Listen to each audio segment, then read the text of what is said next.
You're listening to TruthDare with your host, Tuan Lam. Tell the truth. We dare you. Hey, Truth Tribers. Welcome to TruthDare. I love nothing more than talking to people who have found their truth, their true calling, and they're using it not only to help themselves, but to serve others. And we're daring you to find your truth.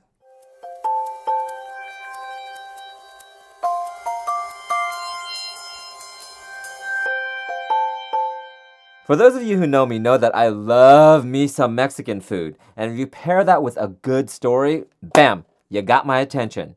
This is one of the yummiest Truth Dare episodes to date, featuring Carlos Gaytan. He's the first Mexican chef to receive a Michelin star, and also a contestant on Bravo's Top Chef.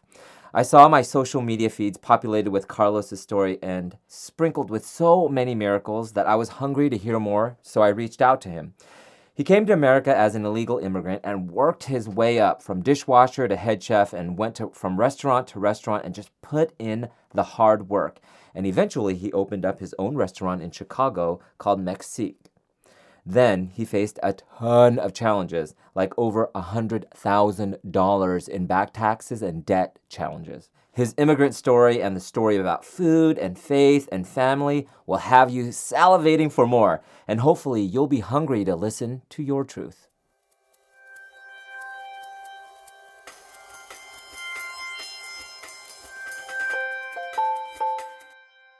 Hi, Carlos. How are you? Great, thank you. Yes, I'm so excited to chat with you. You know, one of my favorite foods is Mexican food, and I understand that yours is done with a twist, so I can't wait to hear more about that. But, you know, as I learned more about your incredible story, it was really more a food for my soul.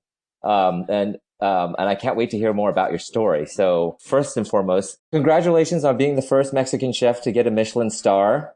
How does it feel? Oh, it's amazing. Great feeling, to accomplish something that you not really expected as well. So it's a little crazy. Gosh, so how crazy life has changed quite a bit. Your business is busy, running around. When you're running around, people noticing you is, what's it like? Well, getting a Michelin star it changed your life forever, because basically you get to know so many people get to know you as well. Mm-hmm. And the restaurant business, you find some people that just struggle because you earn a Michelin star, or you became the first Mexican Latino ever won a Michelin star. So people really look for you, why is it that you earn a Michelin star? So when you were a kid, and you were born in Mexico, is it Huizoco? Is that how you say it? And Huizuco, yeah, Huizuco. That's correct, Huizuco. Okay. I mean, not even in your wildest dreams did you ever think about owning your own restaurant in America and then getting a Michelin star, right? Well, I didn't even thought about it. That was, I don't know, one of my biggest dreams is just to come to United States. And it was it, but when I came to the United States, everything's changed, because a lot of people, they used to talk about the American dream. And when you realize here, the American dreams for many people is just to stay stable, and not stepping out of the box. Yeah, paying your bills, right? Yeah, exactly. And I was like, that's not an American dream. Yeah. So let's start from the beginning. So when you're a little boy, your family ran into some financial problems. And what did you guys had to start selling food just outside your house? Yeah, when I was little, I remember helping my mom making food, and we used to sell the food in the street, just to help the family, to maintain the family. Mm-hmm. And was it a taco? Did you guys make tacos, or what did you make? I remember there was fried tacos, like tostadas, enchiladas. Mm-hmm. And it was just a small, menu. Mm-hmm. And then, how old were you at this time? I remember being 8 to 10 years old when we started working. Mm-hmm. And then eventually your mom she had a taqueria there? Yeah. And they call fondas. Fondas basically is what they sell, like pozole, stews, barbacoas. And she started selling everything like that. And does she still have the shop now, or? You know what? She still does. I try Wow. to not to You try for not her to try not to not get to. in her business. Too many cooks in Yeah, the kitchen, right? no, but I want her to retire, and she doesn't want it to. It's a Oh, passion that she yeah. has. I told her, Mama, you should relax and take some time off, and she's like, no, I Well, can not be doing nothing all day. I had to move myself, and like, okay, man, yeah. I mean, if you love something, it doesn't ever feel like work, right? absolutely, it's just something that you enjoy forever. And so, your mom was also, I think you got some of your influence from your mom, right? It wasn't a regular taco, I mean, it wasn't a regular Mexican restaurant either, right? You know what? One of the things that my mom she has, she's really creative with everything that she has. Sometimes we didn't even have, or we cannot afford to go to the market. We used Hmm. to go to the fields and collect, wild Wow. ingredients. Wow. And Well, then, it would be called organic now. You paid a lot yeah, for it exactly, right now. exactly. Wow. And then used to use those ingredients, to cook. And sometimes it was not very traditional dishes, but they were really amazing for sure. So what's some examples of it not being traditional? You know what? Sometimes, let's say pozole is very traditional to use only pork in Mexico, and she Hmm. started changing everything. She started using like chicken, or she started using rabbits, even Mm, iguanas. mm. Animals that my father used to go hunt Wow. when I was there. Hmm. Well, I have a lot of Latino friends, and I feel like a lot of it is your culture is very similar when you think about food, because food is love, right? And it's the same thing Absolutely. with the Chinese culture. Me being Chinese and born in Vietnam, and so Hmm. I personally know that when you try to mix things up too much, Hmm. you get a lot of people. There's a lot of backlash, or people saying, "Oh, that's not authentic." Yeah, Did you get that with your mom's restaurant? all the time, all the time. But the funny thing is that they used to complain, but they never want to leave my house. They But always they want would come to. back. Yeah, yeah, they still do. And so why do you think that's so? Why do you think so? That Because happened. it's not about the traditional, Hmm. it's not about traditional things. It's about passion that you have in your heart and put things together. And the end of the day, the flavors that you create is the most important thing. Yeah, and something cooked out of love. It's funny, like it's like the energy that you put into it and the love. It really, I feel like some sort of energetically really just kind of makes it taste better, right? Absolutely. Mama, she had a gift, to be really creative. Yeah. So let's fast forward. You immigrated to Chicago. Was it in 91? Yeah, in 1991. Why Chicago? It was the only place that I know someone. It was a cousin of mine Okay. who went for vacation to Mexico. He didn't want to invite me to come to Chicago. Hmm. And then decided to come. And what was your dream? Was it you wanted to come to make money to send back home, or what was the impetus or your reasoning for that? Well, one of my priorities, it was like I need to learn how to survive on my own Yeah. because I was 21, and then I really want to do things right. And then it was very difficult, no? Just being on your own, sometimes when you're getting that age, you worry what you're gonna be doing in your rest of your life, and then I want to come and support myself and everything that I do. Mm. And then I understand that you came in a very unconventional way, right? Did Yes, you didn't have your right papers? But yeah, I came illegally uh-huh. to the country. Uh, Thanks God that I fixed it right away. I Yeah. fixed the situation right away, but yeah, it was not easy, illegally, and no money, Hmm. and no English at all. So, Wow. but I came and I had something in mind, that I was gonna fight for really hard and not just stay in a little box. How can I do great things? And that was amazing because I got the chance to represent two different countries. Mm. I became an American citizen and Yeah. still have Mexican citizen, and Yeah. everything that I do represents to the two beautiful countries. Yeah. And so your first job was a dishwasher at the Sheraton North Shore Hotel? Yeah, that's correct. I was dishwasher, and then Not I for long, decided, not for a long time, I decided to come. early. I was the first in, last out all the Mm. time. So I was working most of the time for free so I can learn how to cook. And that's what Wow. it helped me much. And then so was it Jeff Miller was one of your main mentors there? He was the Jeff hotel Miller, chef? Yeah. absolutely. Jeff Miller, it was probably my biggest mentor Uh, because working for him for 4 years, he one day he called me at the office and then out of the blue he asked me to leave the place. I was like, "What? What do you what? mean that I had to leave? I mean, what's wrong? You know, I'm working really hard. Yeah. And you're one of the most important chefs that you had in here, Yeah. And he said, and you you're have to asking me leave. to Oh my leave." gosh. And he was so honest, so amazing. And he's like, basically, I teach you everything that I know. Mm. And you are such a great talent. And I will be very selfish if you stay with me. And I don't want to be a selfish person. I Wow. want you to grow and be, the chef that you want to be. And those works for me that were Whew. I got put the in my chills. heart. Yeah, Yeah. Yeah. I I got the put those chills. in It's so my heart. And bittersweet. Yeah. yeah, Right. and it was more the most amazing works for me ever. And then and this is me now. So you know that I'm a big fan at this point of Carlos Gaytan, but man, Jeff Miller, I'm a big fan of his because you know what? He is a truth teller, epitome of truth teller.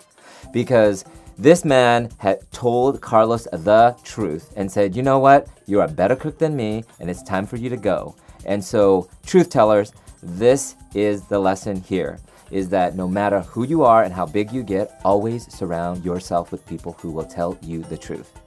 Not yes people, not people who will always sugarcoat it, but people that care enough for you to be real and say, you know what?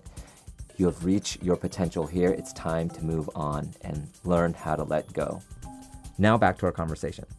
So was it one day he took you under his wing and taught you a lot of things? And, I read somewhere one of his quotes that he said you quickly became more talented than him. But was it one Yeah, day that you went from dishwasher to being a chef there because somebody got sick and he needed you to yeah, fill in? Is that what happened? absolutely. Yeah, I lift my hand. I say, "Hey, I'm here. If you want someone to cover that position today, I can do that." And he's like, "Are you sure?" Oh my So gosh. just give me the try. Let me try. I learned everything. I know what's going on. And Wow. then he gave me the chance, and he was so surprised and amazed. Wow. And like, you're not going back to do dishes anymore. Since that Wow. day, he found me a space in the kitchen, Wow. and then I became one of the chefs or cooks in there. Uh-huh. So how long was that for? How long did you cook for him, for Jeff Miller? Well, I was there for 4 years in the Sheraton. Okay, wow. Mhm. And then where did you go next? Is that when you started Mexique or what happened next? No, next I went to the Union League Club of Chicago, Okay. and right now is one of the best private clubs in the nation. Yeah, in the nation It's number still. one. Yeah. Yeah. Mm-hmm. And there it was like a school for me because I was allowed to be creative and start using ingredients that were really trendy.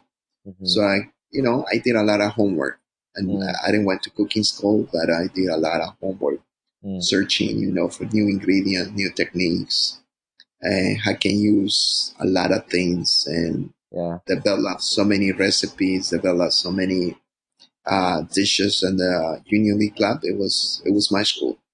So how did you get connected to the Union League Club? Through the chef Miller, Jeff Miller, Oh, so basically he connected you. Okay. when he asked me that I need to move, he asked me, "Where do you want to work?" And Wow. I Oh my. remember that we did a special occasion with the Union League Club. We did Wow. like a brunch and put them together, and I was so impressed by the space and their cuisine. And right away, I asked him, I would love for me to be working at the Union League Club. Oh my gosh, So it's like you won the lottery then, right? yeah, and he make a phone call. 2 weeks later, I was working at the Union League Club. Oh my gosh. Wow. There's a phrase that I heard Oprah say. Oprah is one of the people that I really have always looked up to and studied. And she said, luck equals opportunity and preparedness.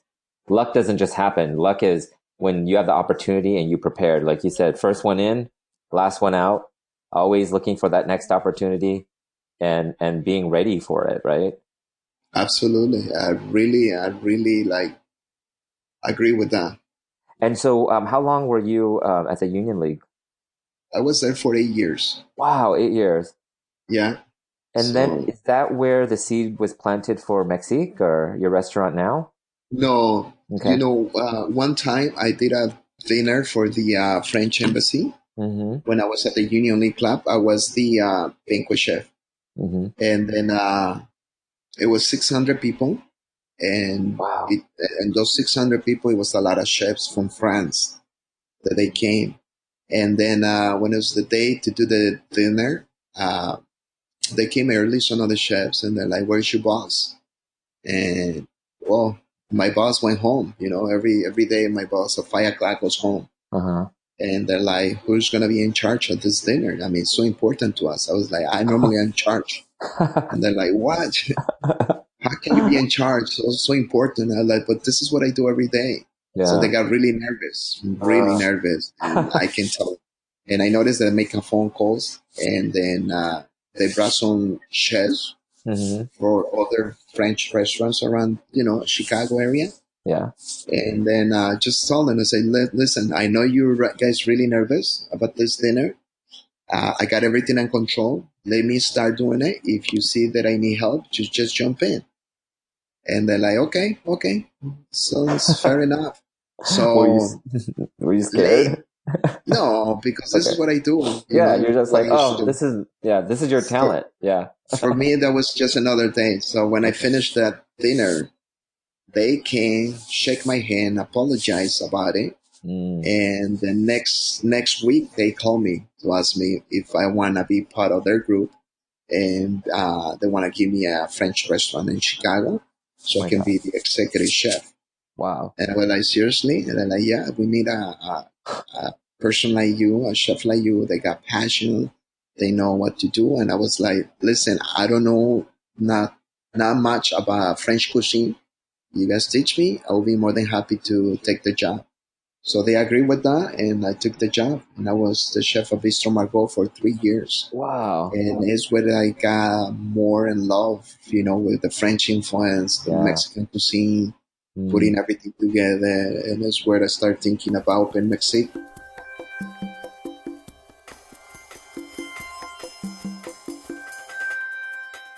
And Hmm. so French Mexican, I don't, are there any French Mexican restaurants in the country? I mean, No, no, that's so not that I interesting. know, no. Yeah, because I've heard No. of Vietnamese, French, obviously from the influence from the French in Vietnam, but Hmm. wow. Okay, so how long were you at the Bistro Margot? I was there for 3 years. Okay. And then that's when you were like, okay, how did the idea of Mexique start? Well, the idea started when I started, in my days off. I used to go to the store and shop ingredients and cook for family and friends. And, like if I want to do, let's say, a fish, always, try to have Mexican flavors Mm-hmm. with a lot of French influence, sauces are more richer. I used to use more butter and heavy creams, Mm-hmm. techniques that how to cook a fish. It was the way different than just put that fish and fry them. So I studied a lot of different techniques, and French ingredients, and really, I really love everything. Okay. And everyone they were talking about my cuisine, they're like, should open a restaurant. Okay, so a lot of people tell people, hey, you should open a restaurant. You should open that shop. You should do Mhm. this and that. That's your talent. And some people don't ever fully realize that power. So what made you follow that nudge, that intuition, and made you leap? I think if, when I came to the States and I see that we don't have any role models as Latinos, I want to become one of the role models. And I know to do that, I had to push forward Mm. really hard and step out of my box. And I was like, well, I think this is a challenge, for me to do something. Plus, I always want to cook my own cuisine. Yeah, I always want to be myself in a dish. I yeah, always want to tell the story and the things that I do to, yeah. dishes. And I never thought about that. I never thought about how food does really tell your story. Well, it is telling yeah, your story right now, right? Huh. yes, I love absolutely. that. Yeah. Because all And the then, flavors and influences, add to it. exactly, the things that I do reminds my home when I was Yeah. little, Oh, yeah. and when incorporate this French influence into it and make it even much better. hmm So yeah, and that's how we decide to open Mexique. And so Mexique is, if you could explain it in a couple sentences of what the essence of it is, so that we can It's a taste it and smell it really through it's a the modern Mexican cuisine with French influence. mm, Hmm. Mexican cuisine with French influence. You said. Yes, Mm. correct.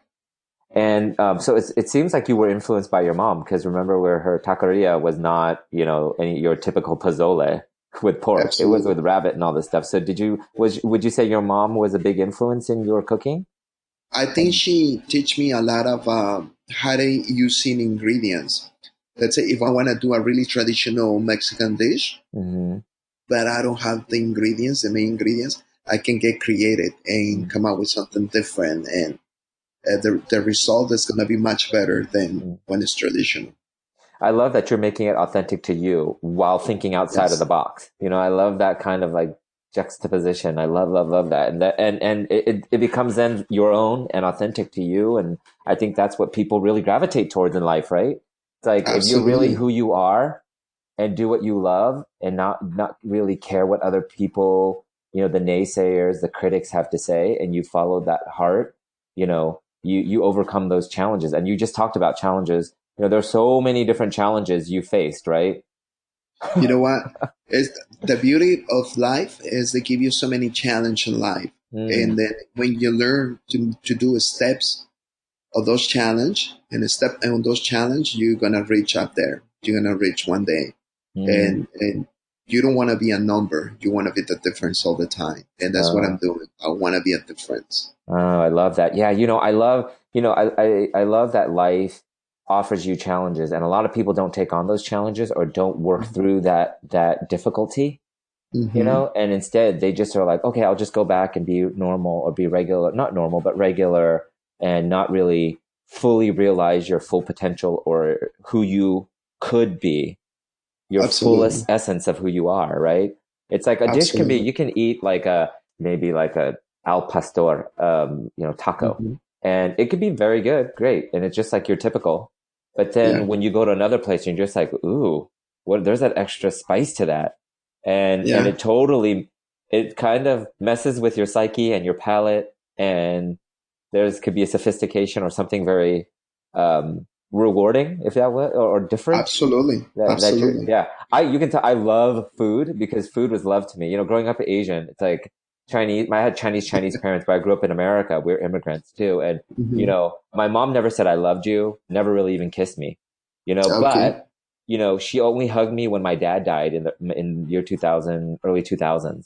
And, okay, yeah. And as a kid, she always made sure we were fed and the food was love. She would pour her heart and soul into the pot of pho, like the Vietnamese, mm-hmm. a noodle soup that she would make every Sunday, you know? Wow, And I feel like, if you pour that much love into it, there's a translation that comes through the taste and the mm-hmm. feeling and the memories and the nostalgia. So you started Mexique, for how long? Cause I know that you, at first business, anytime you start a business or start your dream, Mm-hmm. your passion doesn't pay you overnight, and it just is not, overnight success, no matter what we think. Right. So you had some challenges and you went into, how many years were you in the business until you were going into, debt? I think you said it's something like $17,000 in debt. You know, I guess you get in that the day one.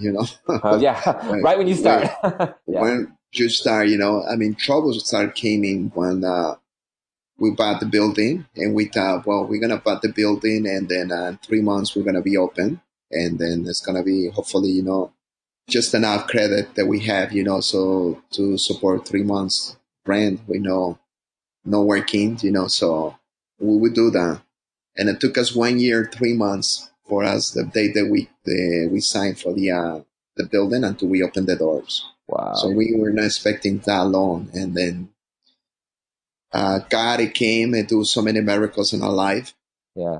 so many challenge, so much to learn, Yeah. So much to get on my knees and pray. Yeah. It Yeah. got me really close to God. Yeah. A lot of things that I can. So you were in you had Mexique set up. You're struggling 3 years into it. Is it 3 years? You're set in $17,000 in debt.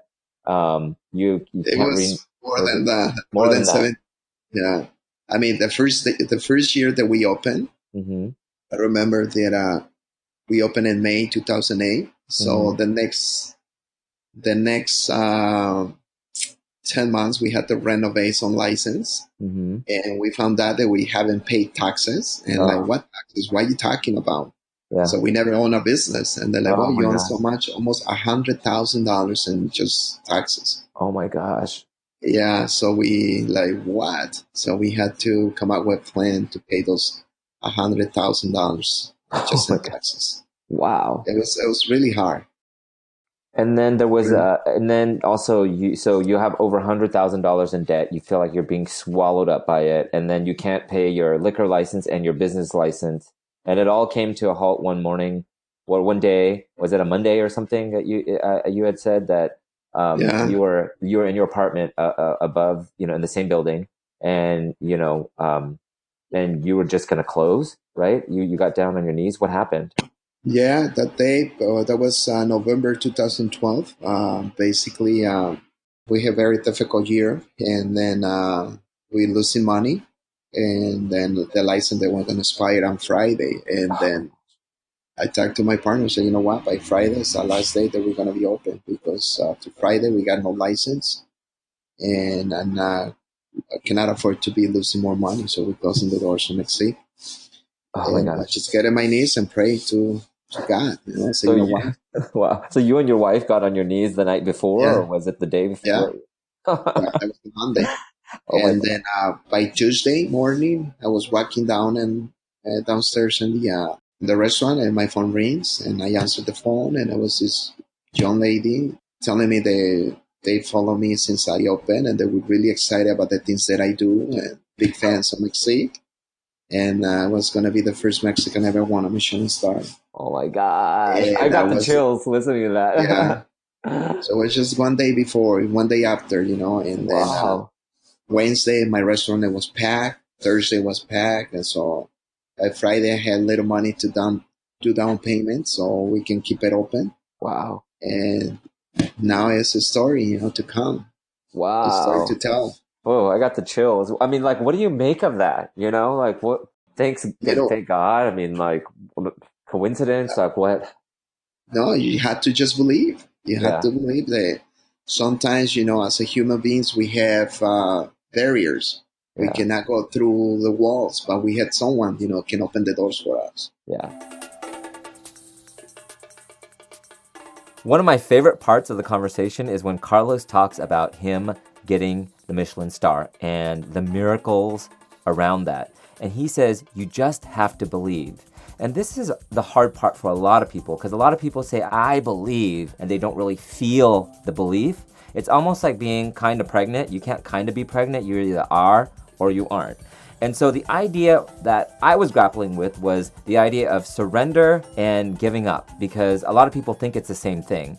But I remember when I started my broadcasting career and I wanted to be a TV reporter so bad, and I did the work. I interned 5 times, sent out tapes. I could only worry about what I could control. So I did the work, sent out the tapes or the VHS tapes, I'm dating myself, and the reels out there, sent the CV, made sure it was perfect. And at one point, you just do the work and you have to surrender.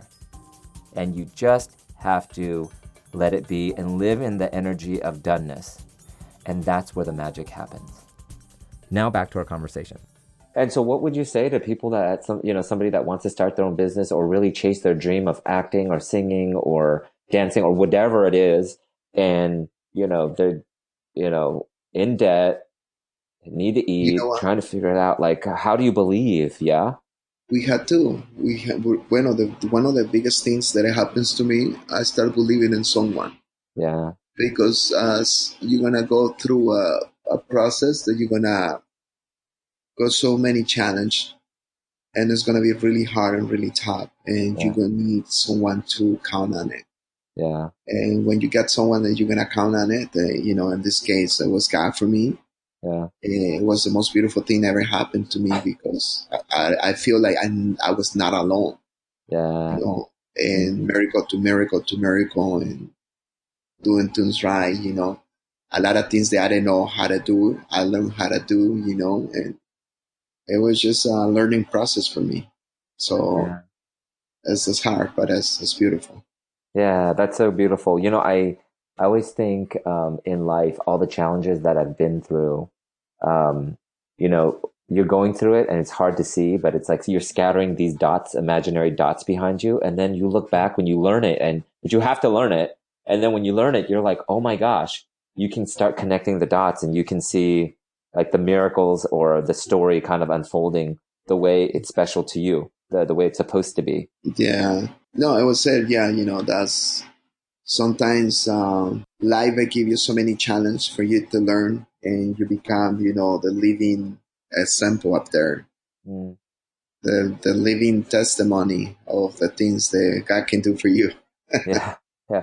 Uh, I mean, I know that you have a strong faith, and that one thing I love so much about your story too is like it really resonated with me because as a little boy, we grew up, came to America with $4 in our pocket, and 10 of us we grew up in a trailer park was our first home, and my parents gave Mhm. up their construction business in Vietnam, came here, and I never thought that my story mattered. I'm like, I'm poor, I'm Chinese, I love to read, write, talk, but my parents, want me to be doctor, lawyer, engineer, and like be in the box, right? And so Okay. it's like but my American dream was like your American dream, it seems, and it's the real American dream isn't, I don't think, and tell me what I love your thoughts on this. It's like not, oh, I just want to go there and make a bunch of money and buy a bunch of homes and cars. My American dream is doing what brings me joy. And there's a power in that. Like, I believe we're all superheroes, we're brought here with Yeah. a power. Yours is cooking and bringing love through and connectedness and, through food. And mine is I love talking. And I was just Mhm. thinking, recently, I've been able to connect the dots and Forbes, they wrote an article about my life and about the Mhm. work that I do, but it's very similar to yours in that we not only do what we love, but we then pay it forward. We use that power and we are giving back. And that's what the American dream is fully realized when it's fully realized, right? You're doing a lot with Yeah. your church. Yeah. Yeah, we're doing a lot of with church, but I think the American dream doesn't get complete until you really, really know that you gifts that you had inspire other people, Uh, inspire kids to be better person, mm, and that inspiration is gonna make those kids to be better than you, and uh, you know what I mean. yeah. That's one of the most amazing things ever happens, in the American dream. So for this takeaway, I'm going to do it a little different with a little bit of a takeaway and a combo of a challenge. I want you to think about what your wildest dream is. And the notion of American dream comes up a lot in our conversation. I want you to replace it with your African dream, Australian dream, Peruvian dream, whatever you identify with as being your dream. But my American dream growing up was to be a TV reporter in a small market, medium market, large market, and then go to the network. And when I made it to the big city, San Francisco, which was market number 5, I believe, at the time, out of like 200 something markets, I realized that I'm done with that dream. And my ultimate dream is to use my skills that I've acquired as a journalist to help people be better and do better for other people. And that's why I'm doing this podcast. And, Carlos said that, his dream really was just to come to America. And then it evolved into this bigger dream. And it became bigger and bigger and bigger. And this is how we both kind of cross paths in our dreams, is that we both agreed that the American dream for us is finding out what brings us joy and then using it to help other people. So Carlos says the gifts that you have inspires other people, and that's one of the most amazing things that could ever happen. And to me, that's when joy really happens. And really, as human beings, we come alive. And you just have to believe in that dream and feel it out. And it could take you in so many amazing directions. And I love a quote by Oprah where she says, God can dream a bigger dream than you can dream yourself. So I want you to think about your dream just for a second. And then think about how you can take action on it. Now back to our conversation. So do you get a lot of people now? You're a renowned chef, first Michelin star, Mexican chef to get a Michelin star. Do you get stopped a lot? Well, when I go to Mexico, normally I have to go with someone. Of course, They when you go to any understand. other country, right? And Yeah, you're sort of known, or you have money, or whatever they think of you, you're famous. yeah, Yeah. yeah. Normally I get stopped all the time, ask for pictures, autographs, videos. Can you send the video to my mom? Can you send something? Like it's just crazy. And Do you, sometimes it gets yeah, overwhelming. Sometimes, yeah. I mean, did you ever think that your story mattered when you were a kid? no, not really. Mm, I thought I was just another person. And I still think I'm another person, but I've yeah. been fighting for my dreams, Mm, and I've been fighting to do things right in the right way, and then obviously, to inspire other people to do the right thing. yeah. The difference between your story and my story and other people that may not have realized, because we've realized our dream. Like I became a TV reporter, I co-hosted a show on PBS, I taught at a university, and I have my own nonprofit, and now I get to do this awesome podcast where I talk to people about finding their calling and using it to help people. And you're fully realizing more of yourself and your dream. But through those challenges, so many people give up before they see the miracle. Like you said you talked about your faith. Hmm. What else like allowed you to go another day when you're $100,000 in debt and your dream is about to get shut down, But you just had to believe. You had to, when you got faith and you believed in someone up there, you know that things are coming. When Mm, you are deep, deep in the hole, I hmm. know right in the corner is gonna be the light, Yeah. and it's gonna be Mm, better. It's gonna be amazing, and something is gonna happen to you that you're gonna be basically, being or telling the story about it. yeah. And so let's talk a little bit about your Bravo Top Chef thing. Did that come after? That came a little bit after your Michelin star, right? Yeah, that's correct. Yeah, Okay. they were And that hunting for catapulted me. you. Yeah, that shined that shined a bigger spotlight on you, right? So, gosh, Yeah. what was that like? What was that experience like? Outer body? What did it feel like? Well, it was beautiful because the only two TV shows that I used to watch, it was soccer and Top Chef all the time. Oh my gosh! So you actually got to be on your show you watch when you're Yeah. a kid. So it Wow. was a dream, another dream for me. And Yeah. then, but I never pursued that dream. Mm. It was just one day that they called me, introduced themselves, and they're like, listen, we're from Top Chef and we want you to be on the show. Oh my God. And like, seriously? And I told them no. When I asked them, like, what did I need to do? They're like, well, you need to come and film for 8 weeks.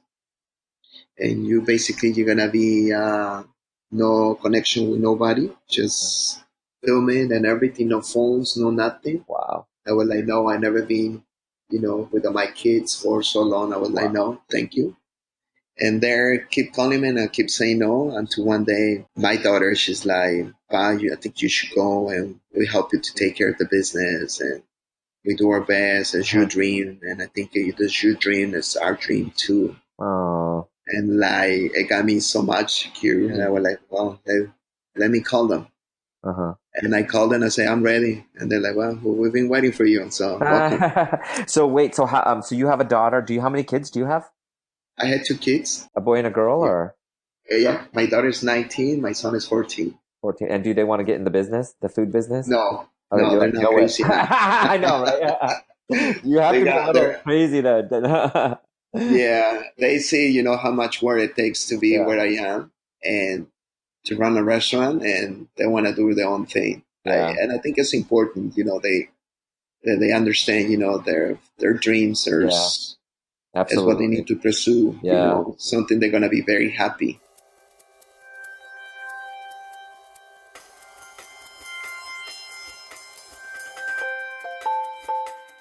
So what you're on Top Chef, you don't see your kids for about 2 months. Yeah. What was that experience like for you? It was really hard Yeah, because me being out of the business for 2 months yeah, when I was here 100% all the time yeah, and have to know what's going on with family, it was very difficult. It yeah, was so difficult. You didn't even can make a phone call. Yeah. And it was hard. It just, sometimes I feel like giving up right in the middle of the shows. Yeah. But you made it Yeah. pretty far. You were like fourth out of 17, right? For 19. Four. Yeah. You finished fourth out of the 19th. Wow. Okay. Yeah. hmm And Yeah. then So mm-hmm. I film every single episode in New Orleans. In New So, Orleans. Okay. yeah. And so what did that whole experience teach you? Because I believe that every challenge we face, every good or bad thing that happens, it's like teaching us something. You know what? You learn. It gives you confidence in who you are, competing with such a great chef. It was another chef, Michelin star, James Beer chefs, and then it's you in the middle of those great chefs, and then getting so far. And I think it was a great compliment, great feeling, to know that you really one of the top chefs in the United States. Wow. Yeah. And so did that bring a lot of business to you as well? Yeah, everything helps a little. Yeah, Yeah. everything, A lot of people come here and they want to take the picture with the top chef. Or sometimes it's funny, people. I mean, it's been so long now, that I was in Top Chef. Yeah. Then now, people see me. It's like, I think I see you somewhere. I don't Somewhere. remember Yeah. like, did we work together? Yeah. No, did you watch Top Chef? Yeah. Yeah.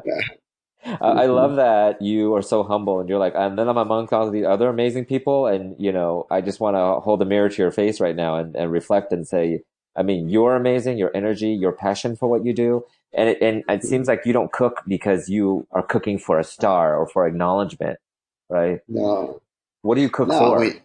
When you cook because you have to remember that you have a gift in your hands. Mm, And through that gift, you're going to make people happy. mm, And when you do that, you really go downstairs and start cooking because you understand that today mm. you're going to change some lives. And like the other day, last week, don't go too far. Last week, I was in the kitchen and we have a table that want to talk to me. So I went up to the table and started talking to this person. And he told me, he's like, let me tell you one thing.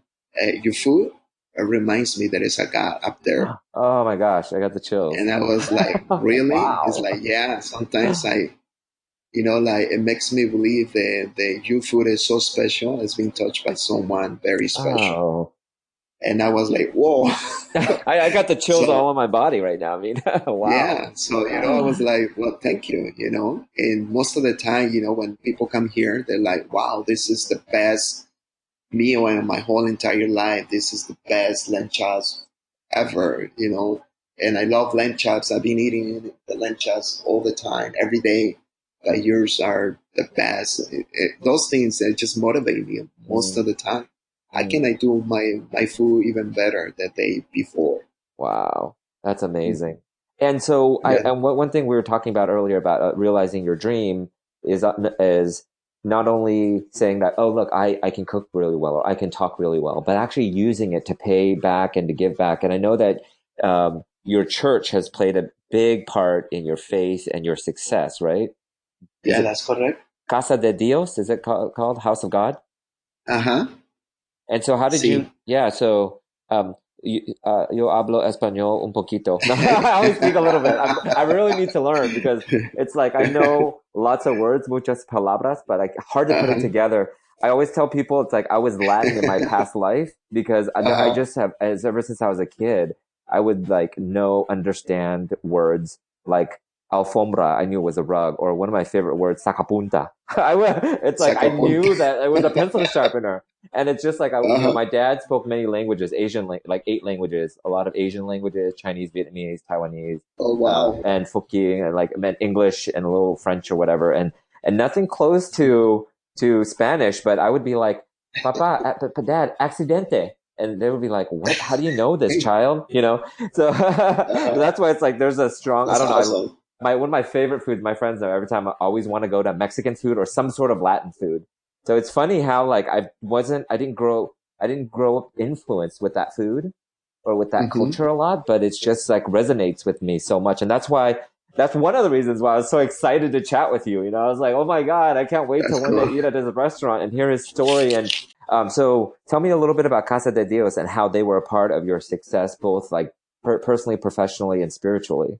Well, one thing that you need to understand, sometimes when you believe in someone, you know that you have to give back.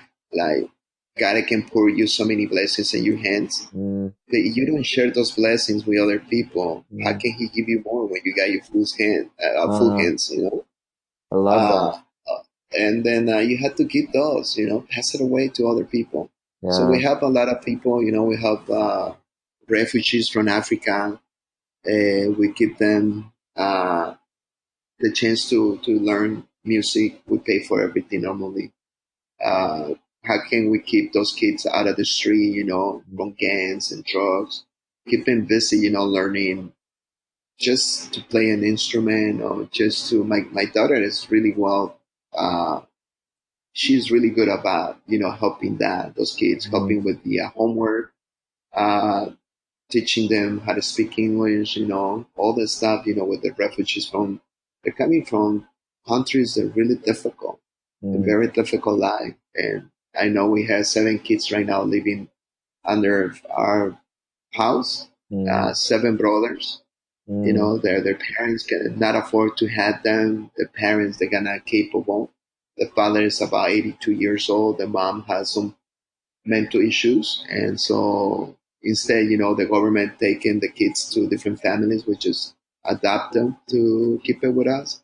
So many things that we do, just to help the community mm, everywhere. And I think it's just important, like sharing many things that God is giving us. mm. So is there a name? So is it all under the Casa de Dios that you guys are helping, or is it another organization with the refugees and keeping the kids out of the street and No, it's just everything under La Casa de under? Dios. Okay, Hmm. great. Oh my gosh.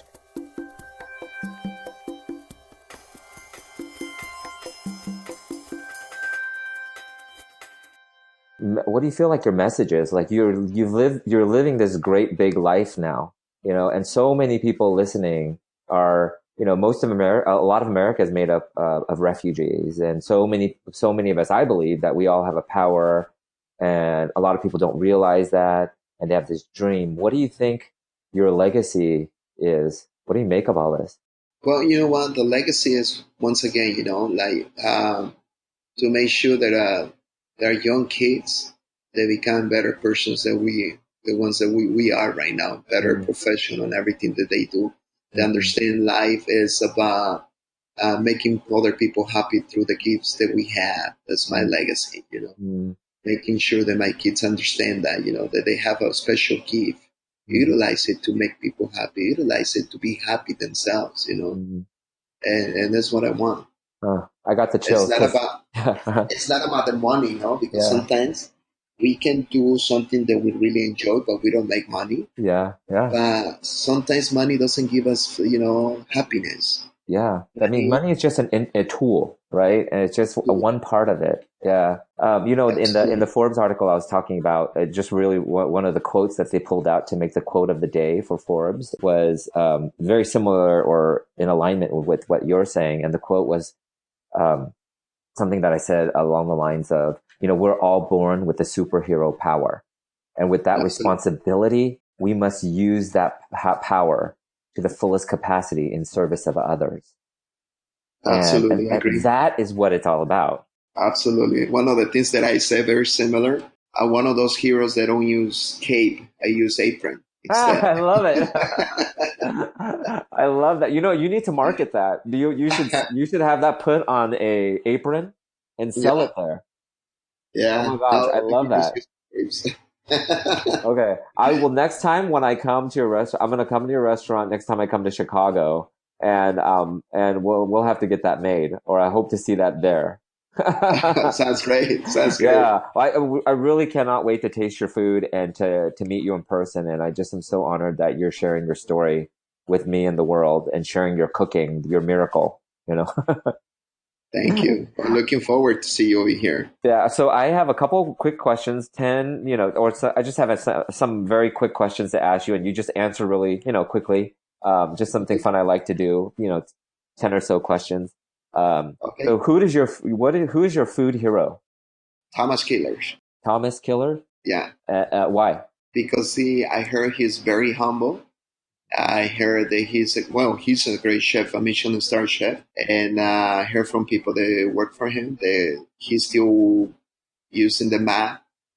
He's still cleaning the restaurant like a normal person. Mm, That's what I like about him. love that. Love humility. Mhm. Food means, complete the sentence. Food means, Happiness. faith means, Get stronger. mm, belief means, Believe means something that you don't see. mm. What's one message you have for people chasing their dreams?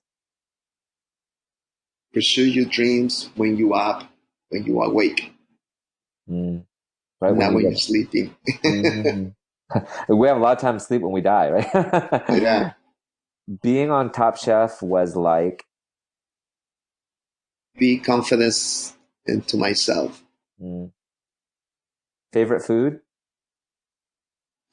Ouch. Steaks. Steaks. Ooh. Yeah. And hopefully you like yours cooked medium rare. No, I love it. Yeah, Mine I cooked. love them. I know, me I too. love them. Yeah. It always gets me when people get it well done. I'm like, no. Oh no.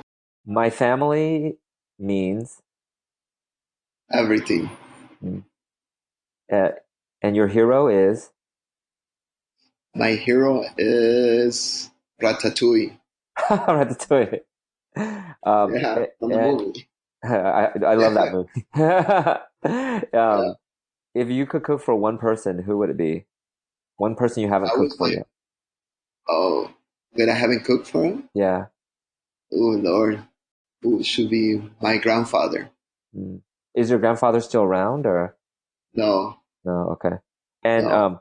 last question is if you could only eat one more meal, your last meal, what would it be?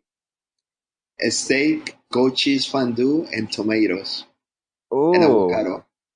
Ooh, okay. I hope to order that. I know that your restaurant, you don't have the typical margaritas, guacamole. No, no, I don't. But it's will be the last meal: steak, goat cheese fondue, Oh, tomatoes, and avocado. ooh, maybe next time I'll order that. I'll remember that. I don't know, order Yeah, that next time I come. Maybe it's special on the menu. yeah, But that's really good. Carlos, thank you so much for sharing your story, sharing your food, sharing your love and passion with the world. And really, I think your next restaurant should be called Milagro. Milagro, you got it Miracle. right. Well, we have interview by the Chicago Tribune a couple years ago, and Mhm. the title was "Miracle on Chicago Avenue." Oh, I love that because your restaurant's on the Chicago Avenue, right? Yeah. Yeah. Okay. So maybe, huh? What's next for you? Well, we're gonna open 3 restaurants this year in Mexico. Two in Wow. Mexico City and one in La Riviera Maya. Wow. That's amazing.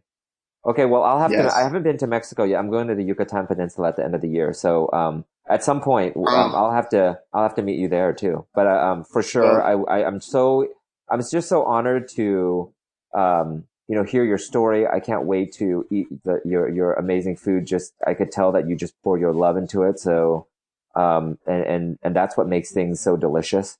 The love that you thank pour you. into it. And, gosh, I just am so overwhelmed with the miracles that you're sharing with us and your story. So it's like food for my soul, like I said earlier. So thank you, Carlos. I Thanks. really appreciate your Thank you. time.